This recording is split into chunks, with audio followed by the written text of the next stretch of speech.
Keltie Byrne had her whole life ahead of her. Bright, athletic, and driven, she was a 21-year-old marine biology student at the University of Victoria. But more than anything else, Keltie was a dreamer, captivated by the ocean and the mysterious creatures that ruled it. Orcas weren't just animals to her. They were beings of power, grace, and intelligence. They were what called her to the water. She didn't set out to become a performer. She wasn't a show trainer. Keltie took a part-time job at Sealand of the Pacific, a small marine park located in Victoria, British Columbia. Her work started behind the scenes, cleaning, prepping equipment, feeding animals. But even then, she stood out. She was calm, focused, and observant, qualities that didn't go unnoticed. She quickly became more involved in the daily routines of the park's 3 orcas, Tilikum, Nootka-Oar E4, and Haida-2.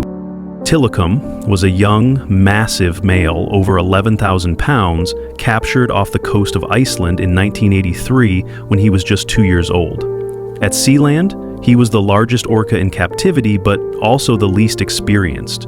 He was often kept with 2 older females, Nootka-4 and Haida-2, in extremely confined conditions. The 3 orcas shared a tank that was small by today's standards. At night, they were kept in a tiny metal module meant to separate them from the public and limit their movement. It was a space barely large enough for them to turn around. The stress this caused was severe. Tilikum was frequently raked by the females, a dominance behavior in orcas that leaves visible teeth marks along the skin. He showed signs of stress and agitation, but management often brushed it off. There was a belief that despite their size and intelligence, orcas in captivity were controllable, manageable with enough food, signals, and showtime smiles. Keltie, for her part, loved being around the animals. She wasn't an official trainer, but she was becoming more comfortable near the water, more familiar with the orcas' behaviors. It wasn't unusual for her to be near the pool during sessions, moving along the slippery platform, completing tasks. It was a routine. It was familiar. But that routine would shatter in an instant.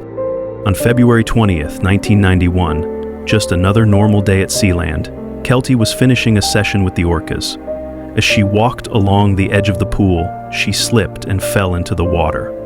What should have been a simple accident, a brief scare followed by a quick rescue, became a nightmare. All 3 orcas swam toward her.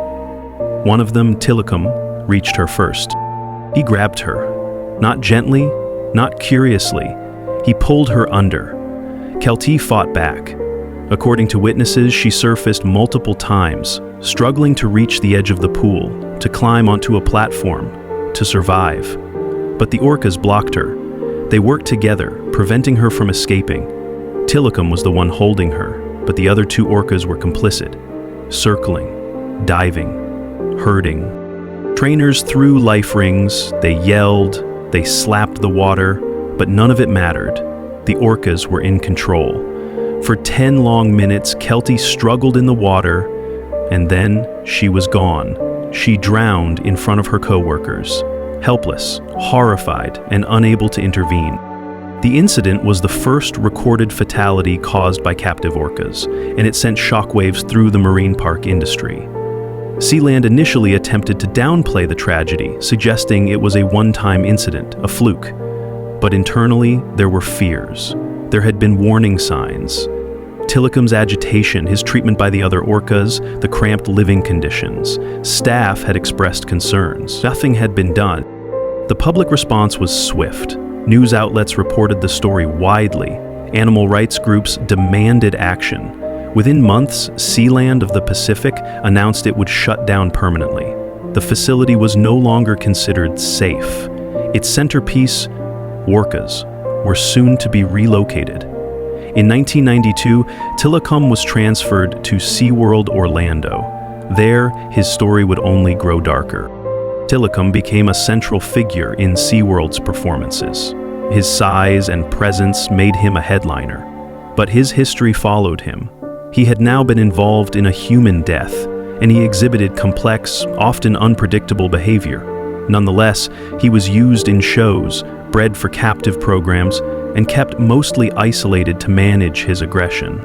In 1999, Tilikum was linked to a second death, that of Daniel Dukes, a man who trespassed into SeaWorld after hours and ended up in the Orca tank. His body was found the next morning, draped over Tilikum's back. In 2010, a third incident occurred. Dawn Brancheau, a senior trainer, was killed during a performance. Again, Tilikum was the orca involved. These tragedies brought renewed attention to the case of Keltie Byrne. She had been the first, and her death, as it turned out, was a warning unheeded. The conditions at Sealand, the inadequate housing, the lack of enrichment, the misunderstanding of orca behavior, had all played a role. But rather than reevaluate the system, the industry had chosen to relocate the problem. In the aftermath of Dawn Brancheau's death, the documentary Blackfish was released in 2013. It chronicled Tilikum's life from capture to confinement, and it included the story of Keltie Byrne in its early chapters. For many viewers, this was the first time they'd heard her name. Her story, once buried beneath decades of corporate silence, resurfaced as a foundational truth. Keltie Byrne was not reckless. She was not doing a stunt. She was a student, a helper, a young woman who loved the animals she worked with. Her death wasn't just an accident. It was the result of a broken system, a system that placed wild, powerful animals in artificial enclosures, that prioritized profit over safety, that treated warning signs as inconveniences. In the years since, marine parks around the world have faced growing pressure to reform. SeaWorld eventually ended its orca breeding program in 2016. Yet questions remain. Why did it take 3 deaths? How many signs had to be ignored? How many trainers, like Keltie, had to pay the price for an industry's denial? Keltie's story is a tragic one, but it's also vital. She was the first person ever killed by captive orcas, and her death could have been the last if her warning had been taken seriously. Instead, it became the first chapter in a pattern of avoidable loss. Today, we remember Keltie not just for how she died, but for who she was.